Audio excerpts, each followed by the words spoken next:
Salut tout le monde, je fais une petite vidéo des Camponotus vagus. Alors donc vous avez été plusieurs à me demander des nouvelles, hein.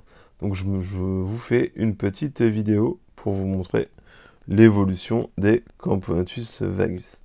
Donc vous voyez qu'il y a pas mal de monde dans l'aire de chasse, mais bon, je viens de les nourrir, hein, donc bon, ça explique cela. Donc vous pouvez voir qu'il y a pas mal de populations, elles sont vraiment très voraces, mais ça c'est une observation que j'avais déjà faite auparavant, hein, parce que j'ai déjà maintenu cette espèce.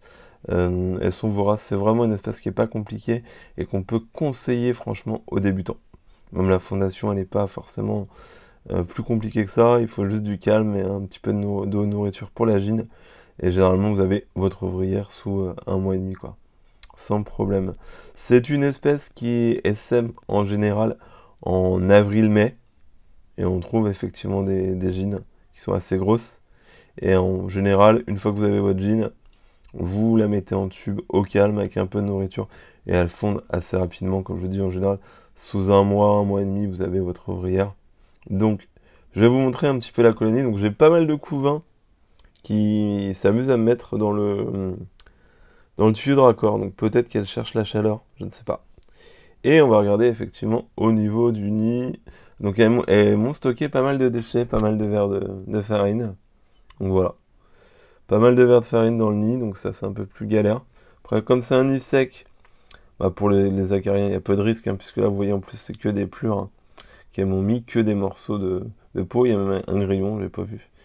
Un grillon, là il y a encore du couvain. Vous voyez qu'elles sont quand même assez nombreuses, puisque là on peut voir la gine qui est trop chouette. Je sais pas si vous allez bien voir.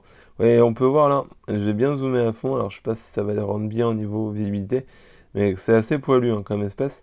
C'est une espèce qui est plutôt brillante au niveau couleur, hein, que ce soit la gine ou les ouvrières. C'est une espèce qui est quand même plutôt brillante. Vous allez voir, là il y a un gros major, ce que j'appelle des pseudo super majors, hein, parce qu'ils sont quasiment aussi gros que la gine. Vous pouvez voir, c'est une grosse. Pour une espèce endémique, c'est vraiment une espèce chouette parce que, en plus, comme elle est xérophile, vous pouvez l'élever sans humidité, et vous pouvez l'élever dans le bois, puisque elle peut être linicole aussi, hein, pas forcément, parce qu'on peut en trouver aussi sous des pierres. Mais dans le bois, ça leur va très bien. Parce qu'en plus, c'est quand même une fourmi appelée fourmi charpentière. Donc qui vit dans le bois, hein, clairement, qui peut faire des dégâts, comme pour les crématos, euh, qui peuvent faire effectivement des dégâts, hein, sur des habitations ou autres, où il y a du bois. Donc vous voyez que ça se développe bien, il n'y a pas de souci. Alors je vais essayer de faire... Voilà, oui. En gros, là, j'ai à peu près deux salles de prise, hein, au niveau... là, on peut voir la gine avec... Oh, il y avait un majeur à côté, dommage, j'ai raté. Ça aurait été sympa de pouvoir filmer les deux pour que vous puissiez voir vraiment les tailles. Oui, là, plus et encore, c'est une jeune colonie, hein, puisque là, on doit être à, je pense, 150, 200 à tout casser. Et bah, honnêtement, elles vont normalement bien se développer cette année. Faut que je les chauffe un peu plus, parce que là, j'avoue que je les ai pas super chauffées. Donc, faut que je les chauffe. Même si c'est une espèce qui va pas rester chez moi, je veux pas casser son développement, hors de question. Donc là, ça se développe plutôt bien, franchement. Et c'est une espèce que je peux conseiller aux débutants. Plutôt, on vous parle souvent des Messor barbarus. Et bah, moi, je peux vous conseiller en Camponotus les Vagus, qui peuvent être effectivement un excellent candidat pour une première espèce. Franchement, il faut juste la faire fonder. C'est une espèce qui n'est pas non plus ultra longue, puisque je vous ai dit, sous un mois et demi, vous avez votre première ouvrière. La première année, vous allez à peu près avoir 10-15 ouvrières. Donc là, jusqu'à la diapose, ça va être un peu long. Après diapose, elles vont repartir de plus belle. Fin de diapose de la deuxième année, entre guillemets, vous êtes une centaine. Et où ça va envoyer du lourd, c'est quand elles vont sortir leur deuxième diapose, là en fin de période.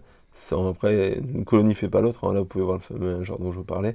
Une colonie fait pas l'autre, mais vous allez avoir peut-être effectivement, hein, 500, 400, 500 ouvrières, peut-être même plus pour certaines gines. Parce que certaines gines pondront plus que d'autres, seront plus productives, dirons-nous. Voilà. Et donc, je sais pas si vous allez bien voir le major avec la gine. C'est un truc de fou. Voilà. Ben, c'était vraiment pour vous les montrer. Donc, du coup, j'ai recyclé, plutôt qu'une boîte Ikea, j'ai recyclé l'ancienne cuve. Donc, des Automacus que j'ai mis au Vagus, comme ça. Les zones cuve en verre avec un peu plus de place, légèrement, parce que par rapport à la boîte Gourmand, il y a peu de différence, mais c'est légèrement plus grand. Donc je leur ai mis ça.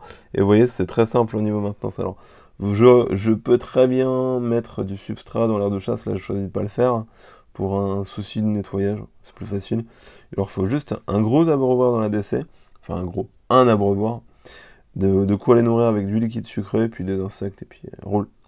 Et puis ça va très bien. Voilà. C'était pour vous les montrer. Je vous remercie de m'avoir suivi. Excellente journée. Salut, salut. Oui, avant de partir, deux choses. Je voulais vous demander, est-ce qu'il y a des sujets qui vous intéressent?